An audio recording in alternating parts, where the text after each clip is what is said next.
안녕하세요. 그랑파리 최 대표입니다. 오늘은 조금 독특한 명품 이야기를 해보겠습니다. 보통 명품이라고 하면 무엇이 떠오르세요? 반짝이는 금? 다이아몬드? 정교한 가죽 가방? 우아한 드레스? 그런데 오늘 얘기할 브랜드는 정반대입니다. 반짝이는 것보다 시간이 지나면서 표정이 달라지는 은을 좋아하고 우아함보다는 거칠고 반항적인 분위기를 선택했습니다.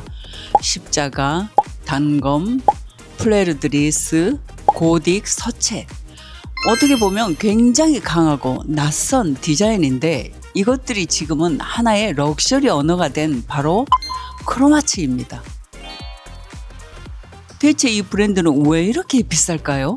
그리고 왜 한번 빠진 사람들은 반지 하나로 끝나지 않고 안경을 사고 후드를 사고 스카프를 사고 가방까지 사게 될까요? 오늘은 제가 실제로 가지고 있는 제품과 그랑파리에 있는 제품들을 직접 보여드리면서 크로마츠가 왜 사랑받는지, 무엇부터 사는 것이 좋은지, 리셀 시장에서는 어떤 제품을 눈여겨봐야 하는지까지 한번 얘기해 보겠습니다.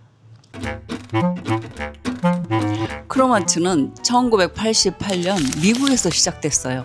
시작은 모터사이클 라이딩 기어였어요.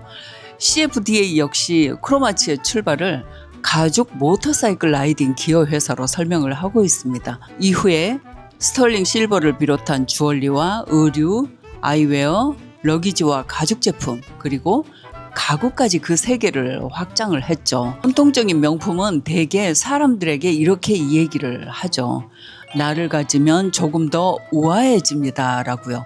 그런데 크로마츠는 조금 달라요. 마치 이렇게 얘기하는 것 같아요. 나는 원래 이런 사람인데 이렇게 누군가에게 잘 보이려고 만든 디자인이 아닌 게 크로마츠가 가진 묘한 매력입니다. 그래서 오히려 자기 취향이 분명한 사람들이 강하게 끌립니다. 오늘 가져온 스카프를 한번 볼까요? 한쪽은 굉장히 클래식합니다. 검정과 회색 안에 크로스와 플로럴 계열의 장식이 반복이 됩니다. 그런데 다른 제품을 보면 파란 바탕에 크로스가 규칙적으로 반복이 되고 또 다른 제품은 오렌지색 위에 크로스를 거의 팝아트처럼 크게 확대를 했습니다. 재미있죠? 모티브는 같은데 전혀 다른 제품처럼 보입니다. 이게 크로마츠가 굉장히 잘하는 방식입니다. 새로운 로고를 계속 만드는 대신에 몇 가지 상징을 끊임없이 변조하는 거죠. 크로스, 플레르드리스, 대거, 고딕, 레터링. 그래서 멀리서 봐도 크로마츠 같은데? 라는 생각이 듭니다. 좋은 브랜드는 로고를 보여주지만 강한 브랜드는 형태만 보여줘도 이름이 떠오르죠. 크로마츠는 이미 그 단계까지 간 브랜드라고 생각합니다. 여러분, 오늘 제가 집에 있는 안경을 다 가져와 봤습니다. 크로마츠 하면 대부분 반지와 목걸이부터 떠올리시는데요. 저는 크로마츠를 처음 보시는 분들에게 아이웨어를 꼭 한번 보시라고 말씀드리고 싶어요. 왜냐하면 안경에는 이 브랜드가 잘하는 것이 굉장히 압축되어 있습니다. 우선 프레임의 존재감에 있습니다. 두꺼운 아세테이트 프레임에 템플과 힌지 주변의 금속 장식이 결합이 되면 그냥 안경이 아니라 얼굴에 착용하는 액세서리처럼 느껴집니다. 다만 여기서 중요한 건 크로마츠 안경이라고 해서 무조건 화려한 모델을 고를 필요는 없겠죠. 얼굴이 작고 이목구비가 섬세한 분에게는 지나치게 두꺼운 프레임을 씌우면 안경만 보일 수 있거든요. 반대로 얼굴 골격이 어느 정도 있거나 평소 옷을 심플하게 입는 분은 안경 하나만으로 스타일이 완성되기도 합니다. 그래서 저는 안경을 고를 때 로고보다 먼저 얼굴과 프레임의 비율을 봅니다. 비싼 안경이라고 다 잘 어울리는 것은 아니잖아요.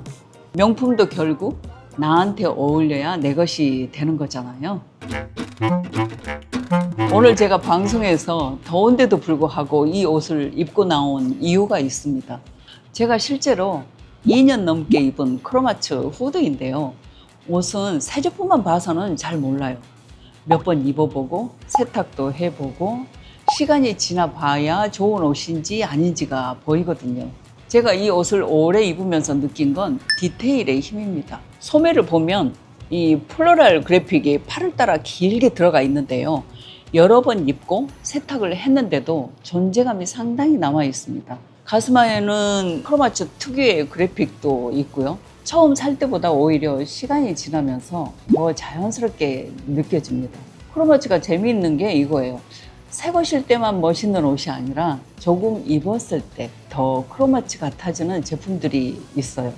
가죽도 그렇고 실버도 그렇고 사용의 흔적을 꼭 결점으로만 보지 않는 브랜드입니다. 이 제품도 한번 볼까요? 앞에서는 비교적 얌전합니다. 작은 그래픽만 들어가 있어요. 그런데 뒤를 돌리면 완전히 달라집니다. 커다란 원형 그래픽과 고딕 레터링, 크로스가 등장합니다. 이번에는 분위기가 완전히 다른 굉장히 아름다운 초록색 셔츠죠. 멀리서 보면 그냥 고급스러운 실크 계열 셔츠처럼 보여요. 그런데 가까이 가보겠습니다. 패턴을 자세히 보면 크로마츠의 디자인 언어가 굉장히 촘촘하게 들어가 있습니다. 그리고 단추까지 보면 크로마츠는 이런 부분이 재미있어요. 나 크로마츠야 하고 소리치는 제품도 있지만 가까이 와야 정체를 보여주는 제품도 있습니다. 거친 옷도 만들지만 굉장히 섬세한 옷도 만들 줄 아는 브랜드예요. 그리고 크로마츠 의류에서 빼놓을 수 없는 게 데님인데요. 이 청바지를 멀리서 보면 그냥 워싱이 예쁜 블루 데님처럼 보입니다. 그런데 가까이 가면 크로마츠다운 디테일이 하나씩 나타납니다. 먼저 앞쪽 버튼을 보시면 일반적인 데님 버튼이 아니라 크로마츠 특유의 플로럴 크로스 모티브가 들어가 있습니다. 허리 안쪽에도 고딕 서체로 크로마츠 로고가 들어가 있고요. 그리고 뒤를 보시면 한쪽 포켓에 작은 크로마츠 메탈 플레이트가 붙어 있습니다. 저는 이 부분이 참 크로마츠답다고 생각해요.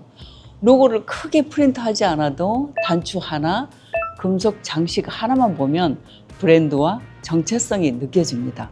그래서 크로마츠 데님은 겉으로 화려한 제품보다 오히려 이런 작은 하드웨어와 디테일을 보는 재미가 큰 제품입니다. 이 자켓은 처음 보면 의외로 평범합니다. 검정 bomber 자켓이죠. 그런데 가까이 가면 이야기가 달라집니다. 지퍼와 스냅, 작은 금속 장식. 크로마츠는 이런 하드웨어를 장식이 아니라 디자인의 중심으로 가져옵니다. 바이커웨어에서 출발한 브랜드라는 역사를 알고 보면 왜 지퍼와 금속 장식에 이렇게 집착하는지도 이해가 됩니다. 옷 한 벌 안에 브랜드의 시작이 남아 있는 거죠. 너무 귀엽죠? 가방도 준비해봤습니다. 먼저 레드 백팩입니다. 이 제품은 멀리서도 굉장히 강합니다. 원단 자체에 여러 크로마츠 모티브가 들어가 있고 지퍼 하드웨어까지 존재감이 상당합니다. 반면에 블랙백은 완전히 다르죠. 훨씬 조용합니다. 검정 가죽에 작은 금속 디테일 하나. 저는 이 두 제품을 같이 보여드리고 싶었어요. 왜냐하면 이것이 크로마츠의 폭을 굉장히 잘 보여주거든요. 굉장히 강하게 보여주는 제품도 있고 아는 사람만 알아보는 조용한 제품도 있습니다. 어떤 제품을 선택하느냐가 중요합니다. 그럼 이제 가장 궁금한 얘기를 해보겠습니다. 대표님, 그래도 너무 비싸지 않나요? 맞습니다. 비싸요. 그런데 가격을 이해하려면 재료 하나만 보면 안 되거든요. 크로마츠의 가격에는 몇 가지 요소가 함께 들어갑니다. 첫째는 제작 방식이에요. CFDA에 따르면 거의 모든 제품이 할리우드 공장에서 디자인과 제조 생산이 되고 세부 완성도를 위해서는 소량 생산하는 방식을 유지하고 있습니다. 2015년 CFDA 인터뷰 당시에는 생산의 약 90%를 헐리우드 시설 한 곳에서 진행한다고 밝히기도 했어요. 둘째는 소재와 하드웨어입니다. 세 번째는 희소성, 그리고 마지막이 가장 중요한데요. 브랜드가 만든 문화적 가치입니다. 은의 원재료 가격만 계산해서 크로마츠 반지 가격을 설명할 수는 없어요. 그렇게 계산하면 에르메스도 가죽값만 계산해야 하고 명화도 캔버스와 물감 가격으로만 계산을 해야겠죠.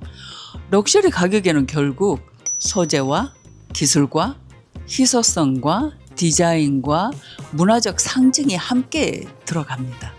그리고 저희 그랑파리가 크로마츠 청담 매장 바로 앞에 있습니다. 그래서 매일 자연스럽게 매장 앞을 보게 되는데요. 특히 주말에는 입장을 기다리는 고객님들이 줄을 서 있는 모습을 자주 봅니다. 그 모습을 보면 크로마츠의 인기를 실감하게 됩니다. 아직도 기다려서 사는 브랜드구나 하고요. 이 줄 자체가 지금 크로마츠의 인기를 가장 잘 보여주는 장면인 것 같습니다.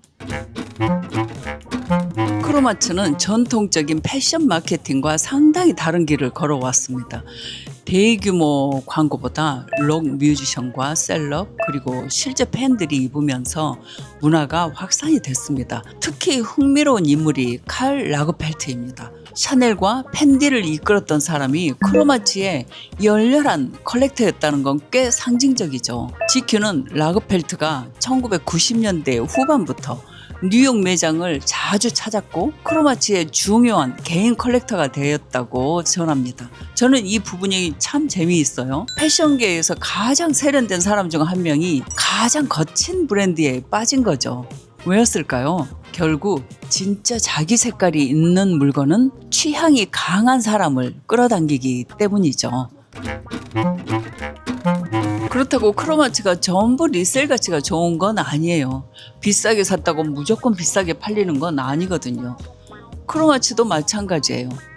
리셀 시장에서는 인지도가 높은 모티브인지, 사이즈가 대중적인지, 상태가 좋은지, 구성품이 있는지, 현재 구하기 어려운 제품인지에 따라서 가격 차이가 굉장히 벌어집니다. 특히 의류는 사이즈 영향을 크게 받고요. 안경은 프레임 상태와 피팅 흔적이라든가 가죽 제품은 모서리와 하드웨어 상태가 굉장히 중요합니다. 그래서 리셀 가치까지 생각하신다면 희귀해 보이는 것과 실제로 시장에서 찾는 것을 구분하면 좋겠죠. 처음 구매하는 분이시라면 순서를 이렇게 봅니다. 첫 번째는 실버 주얼리예요. 크로마츠의 정체성을 가장 직접적으로 경험하기가 좋아요. 다만 너무 큰 제품부터 갈 필요는 없겠죠. 자신이 평소 착용할 수 있는 크기부터 시작하면 좋겠습니다. 두 번째는 안경인데요. 평소 안경이나 선글라스를 자주 쓰신다면 만족도가 상당히 높은 카테고리가 될 수 있습니다. 착용해보는 게 좋겠죠. 사진으로 예쁜 것과 내 얼굴에 예쁜 것은 다르니까요. 세 번째는 후드나 의류입니다. 이미 크로마츠 스타일을 좋아하신다면 활용도가 굉장히 높아요. 그리고 그 다음부터 가방이나 레더, 희소 제품으로 가는 것이 좋겠습니다. 처음부터 컬렉터처럼 살 필요는 없겠죠. 크로마츠는 하나씩 자기 취향을 찾아가는 재미가 큰 브랜드잖아요. 그리고 크로마츠는 가품 문제가 상당히 신경 쓰이는 브랜드입니다. 특히 인기 있는 실버 주얼리하고 의류, 안경은 외관만 보고 쉽게 판단해서는 안 됩니다. 각인의 형태와 위치, 부품, 마감까지, 그리고 제품별 사양, 구성품과 구매 이력까지 종합적으로 봐야겠죠. 무엇보다 제품마다 사양이 다르기 때문에 크로마츠는 무조건 여기에 이런 각인이 있다, 이와 같은 식으로 보면 오히려 위험하고요. 처음 구입하신다면 공식 매장이나 신뢰할 수 있는 판매처를 이용하시는 게 좋겠죠. 리셀 제품이라면 판매자의 검수 체계와 거래 이력을 꼭 확인하시는 것이 좋겠습니다.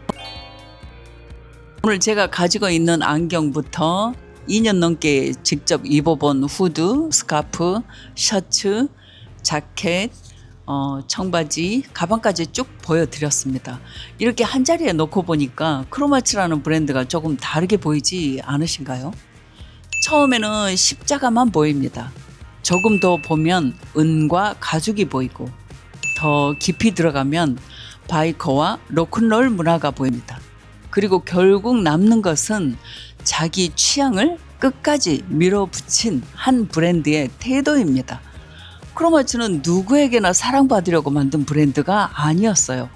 그런데 역설적으로 그 고집 때문에 전 세계에 열광적인 팬이 생긴 거죠. 크로마츠는 1988년부터 몇 개의 십자가와 단검 그리고 고딕 문자를 가지고 자기 세계를 계속 확장해왔습니다. 왕관을 물려받은 브랜드가 아니라 자기 손으로 왕좌를 만든 브랜드. 여러분은 크로마츠에서 주얼리, 안경, 옷, 가방 중에 어떤 제품이 가장 마음에 드시나요? 댓글로 남겨주세요. 저는 그랑파리 최 대표였습니다. 감사합니다.